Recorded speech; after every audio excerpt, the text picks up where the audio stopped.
कठिन समस्या पर काबू कैसे पाएं? सुकरात कहते हैं कि जीवन में असफल वही होता है जो हालात से निराश होकर हार मान लेता है, लेकिन जो बार बार प्रयास करते हैं वहीं सफल होते हैं।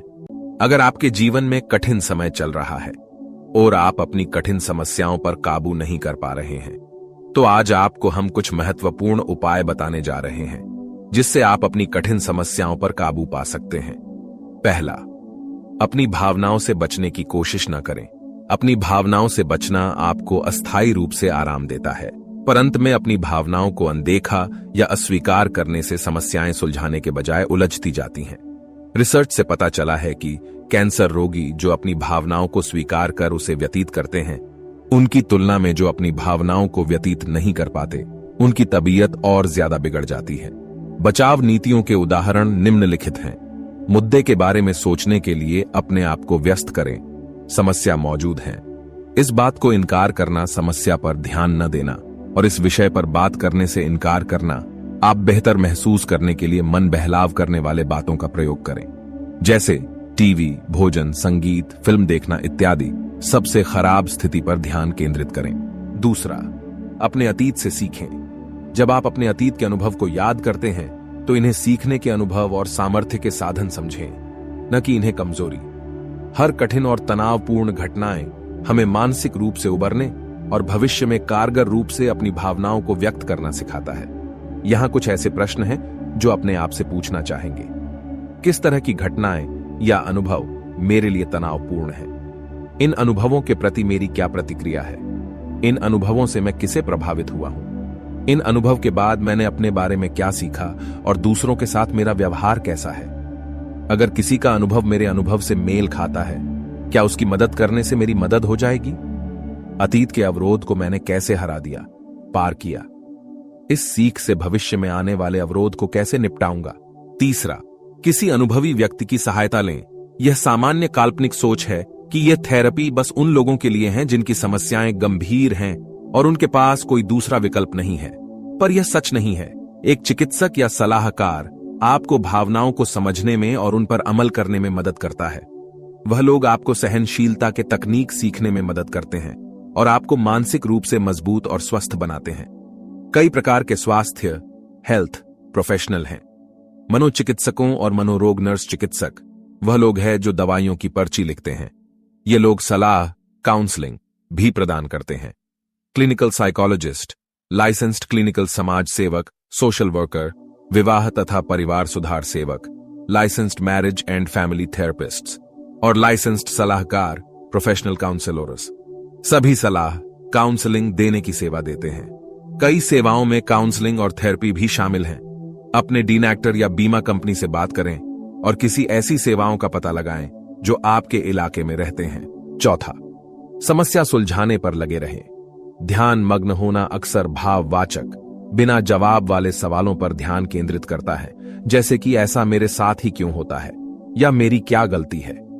ऐसे विशाल और अस्पष्ट विचार जो कभी सही नहीं हो सकते, उन पर ध्यान केंद्रित करने के बजाय ऐसी बारीकियों के बारे में सोचने की कोशिश करें जो आपकी समस्या का समाधान करने में उपयोगी हैं। उदाहरण के लिए, अगर आप इसलिए चिंतित हैं कि आपका काम अच्छे से नहीं चल रहा है, तो ऐसे विशिष्ट कार्यों की सूची बनाएं जो आपके स्थिति का पता लगाने में आपको मदद करेगी। अगर आप अपने आप कुछ नहीं सोच पा रहे हैं, तो अपने किसी दोस्त या भरोसेमंद व्यक्ति से बात करें। अब दूसरा उदाहरण लीजिए। शायद आप निराश हैं क्योंकि आपका हर प्रेम संबंध एक ही तरह से खत्म हो रहा है। आप अपने प्रेमी प्रेमिका में कौन से विशेष गुण को देखना चाहते, इसके बारे में सोचें। किस प्रकार के लोगों की तरफ आप आकर्षित होते हैं? उन लोगों के साथ संबंध रखने के लिए आप क्या करना चाहेंगे? वह आपके साथ क्या करेंगे? क्या ऐसी कोई बात इनमें से है जिसकी वजह से आपका संबंध टूट गया है?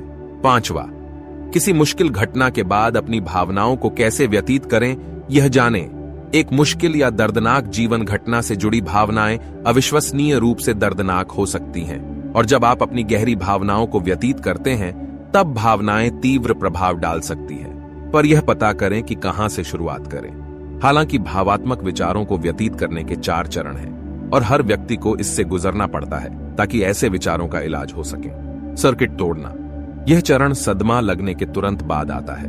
और कभी कभी इसे एहसास सुन्न या सदमे में है इस रूप में वर्णित किया जाता है। जब आपका शरीर दर्दनाक विचारों से भर जाता है तब आपका दिमाग काम करना बंद कर देता है। जब आपका मस्तिष्क 50-90% अधिकतम काम करता है तो उनके बीच वह काम करना बंद कर देता है। आपके शरीर के दूसरे अंग भी काम करना बंद कर देते हैं और इस कारण आप अचानक कुछ लक्षणों का अनुभव करते हैं, जैसे कि नींद न आना या सिर दर्द जो आपको पहले से नहीं था। और दूसरे भी कई लक्षण दिखाई देते हैं, जैसे कि गठिया, आर्थराइटिस और मुहासे। भावनाओं की वापसी। एक बार प्रारंभिक संवेदनशीलता कम हो जाए और प्रत्येक व्यक्ति के अनुसार प्रभावशाली ढंग से बदलता है, भावनाएं वापस आ जाएगी। वह धीरे धीरे वापस आ सकते हैं और आप पर एकदम से प्रहार करते हैं। इस चरण के दौरान भावात्मक स्थितियों के बीच अनियंत्रित उतार चढ़ाव का आप अनुभव कर सकते हैं, जहां आपके अनुभव दिन प्रतिदिन पल दो पल में बदलती हैं। रचनात्मक कार्य। यह चरण 2 से मजबूती से जुड़ा है और आप देख सकते हैं कि एक को दूसरे के बिना काम करना मुश्किल है। अपनी भावनाओं से ज्यादा संपर्क में आने के साथ अपने योग्यता और तात्पर्य को पुनः स्थापित करें। उदाहरण के लिए, अगर किसी भावात्मक अपमानजनक संबंध में आपका इस्तेमाल हो रहा है तो आप किसी महिला आश्रम में समाज सेवा करना चाहेंगे। ऐसे सार्थक कार्य में जुटे रहे जिससे आप बेबसी और असंतुलन का विरोध करें, जो अक्सर आपकी मानसिक दुर्बलता का कारण बनता है। पुनः एकीकृत करें। पहले के 3 चरण अनुभव करने के बाद इस चरण का घटित होता है। इस चरण में आप अपने भावनाओं और आदर्शों के संपर्क में आते हैं। छठा, अपनी भावनाओं का विश्लेषण करें। अपनी भावनाओं को दूसरों से व्यतीत करना उनके विश्लेषण के लिए आवश्यक है। यह अपने भावनाओं के बारे में बात करने से अलग है। कई बार लोग असंबद्ध तरीके से अपनी कठिनाइयों या सदमों का व्यतीत करते हैं कि मानो यह घटनाएं किसी और के साथ घटित हो। यह असंबद्ध आपको अपनी भावनाओं का सच्चे मन से विश्लेषण करने से रोकता है। मानसिक पूर्णता विधियों से उस क्षण के वर्तमान में उपस्थित होंगे जब आप कठिन या सदमे वाली घटना को व्यतीत करते हों। मानसिक पूर्णता विधियों से आप अपने भावनाओं पर नियंत्रण पा लेते हैं ताकि आपका मानसिक संतुलन बिगड़ न जाए। यह आपको ध्यान मग्न या किसी भावना के प्रति ज्यादा उत्तेजना दिखाने से दूर रखता है। इससे आप चिंता और उदासी के लक्षण को कम कर देते हैं ताकि आपको भावनाओं का विश्लेषण करना आसान हो। मानसिक पूर्णता को कैसे अभ्यास करने का विवरण प्रणाली 1 में दिया गया है। उदाहरण के लिए, कई पोस्ट ट्रॉमेटिक स्ट्रेस डिसऑर्डर के चिकित्सा में रोगियों को नियंत्रित रूप से उस सदमे को याद करवाया जाता है ताकि सदमे की वजह से जिन भावनाएं प्रकट हुई हैं उनका विश्लेषण करने में मदद मिले। कई लोगों को अपने परिवार या दोस्तों के बीच रहना काफी है, परंतु ऐसे कई लोग हैं जिन्हें किसी अनुभवी मनोचिकित्सक की सहायता की जरूरत है। इसमें कोई शर्म की बात नहीं है।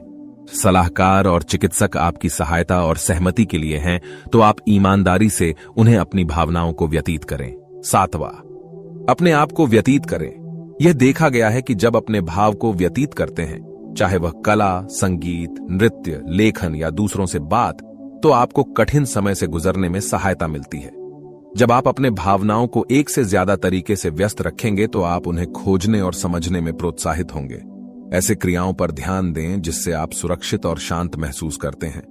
नकारात्मक भावनाओं को सुरक्षित और रचनात्मक वातावरण में खोजने से विश्लेषण करने और संभलने में मदद मिलती है। अगर आप भावनाओं को व्यतीत करने में बेचैन या अनिश्चित हैं, तो पहले किसी अनुभवी अभिव्यक्ति चिकित्सक से विचार करें। सलाहकारों और चिकित्सकों को इस क्षेत्र में प्रशिक्षण दिया जाता है।